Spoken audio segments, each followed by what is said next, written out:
Ladies and gentlemen, my name is Keith, and I've got some good news for you. Matt Damon has come back to Earth. Yes, Matt Damon has come back to Earth long enough to film the new hit movie, Jason Bourne. I say that because his last two movies have seen him in outer space. We saw him in outer space in Interstellar. We saw him in outer space in last year's The Martian, for which he was nominated for an Academy Award, and now he's back reprising the role of the CIA operative with that mysterious past. Now, speaking of Academy Awards, this movie is stacked with talent. We've got Academy Award winner Matt Damon, Academy Award winner Tommy Lee Jones, and Academy Award winner Alicia Vikander. Now, this movie kind of reminded me like of the Godfather, in the sense that Jason Bourne's like Michael Corleone. Every time he gets out, they pull him back in. And this time they're pulling him back in with some information about his past.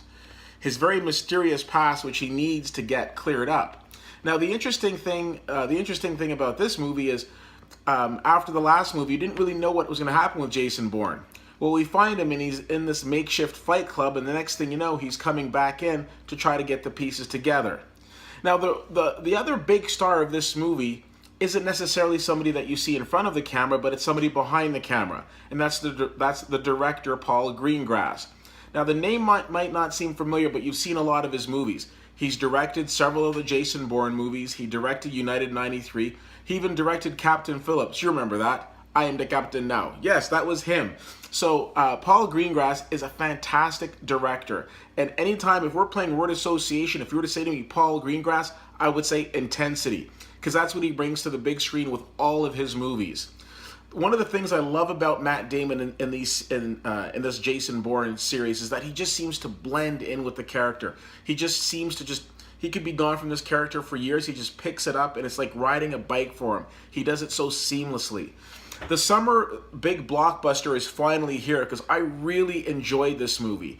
The dialogue is great. The character development is great. The acting is fantastic. I just felt, intertwined with this movie. It really felt like it was kind of like the Americanized version of what a James Bond movie would be like.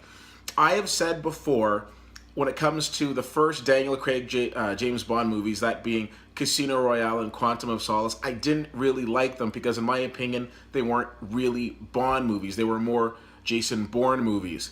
They must have heard me say that and say, no, this is a Jason Bourne movie. And they were absolutely right, because this movie was fantastic. This is the type of movie that you want to go to the theater and check out. You're going to have an amazing experience by seeing this.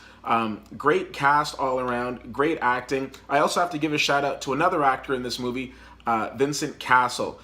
Vincent Cassel is fantastic at playing like unscrupulous characters. We've seen it many times before. Some of you might remember him in the Ocean's 11 series. Of course, married to Monica Bellucci. He's done some movies with her, and he's absolutely fantastic in this movie. He is one of the villains in this movie, and he plays that role so superbly. I highly recommend that you go and you check out Jason Bourne. I'm giving this movie an A-. I really liked it, and it's one of the best movies that I've seen in a long time. So I really want you to check it out, and I really want to know what you think about it, so let me know. CFL_fan on Twitter is how you can get a hold of me. Feel free to follow me and retweet and tweet, and let's have a dialogue, shall we?